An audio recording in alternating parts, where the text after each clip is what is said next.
Hi friends स्वागत करुच्ची मु आपण मानक ओलीउड मस्ती। तो फ्रेंड्स माने अरिंदम फैंस मानक पई गोटे बहुत बड़ न्यूज बा बहुत बड़ अपडेट आसी जाइए।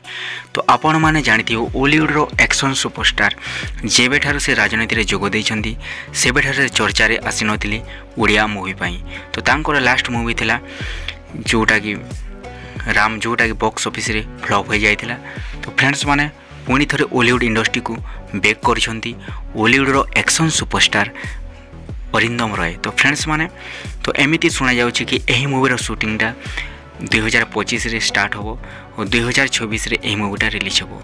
तो एही मूवीटा बहुत बड़ एक्शन मूवी हेबा को जाउछि कहीं आपण माने जानिथिबे एक्शन पई अनुभव अरिंदम रॉय को केते क्रेज और एक्शन मूवी गुडी को देखिबा पई लोक मानकर बहुत क्रेज थाए अरिंदम रॉय।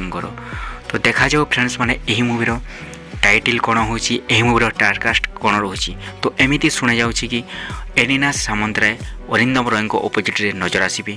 आपण माने जानिथि फ्रेंड्स इट्स तू ही तू मूवी किभली भाव में बॉक्स ऑफिस रे सुपर टुपर रही एलिना सामंतराय और अरिंदम रॉय। तो फ्रेंड्स माने पुणी थे बैक करुछंती ओलीउड रो एक्शन सुपरस्टार अरिंदम रॉय गोटे बहुत बड़ एक्शन मूवी की नहीं। तो यही मूवीर टाइटल एपर्यंत अनाउंसमेंट कर जाए ना बा ऑफिशियल अनाउंसमेंट यही मूवीर आसी ना। तो जिते बेले यही मूवीर ऑफिशियल अनाउंसमेंट आसीबो तो आपण मानक आम जनईदेवु और आपण माने आम चैनल को लाइक करंतु, सब्सक्राइब करंतु, बहुत सारा शेयर कर दियंतु। जिते बेले अपडेटटा आसी जिवो आपण माने शीघ्र जानि पारिबे। तो थैंक यू फ्रेंड्स ओलीउड मस्ती रे।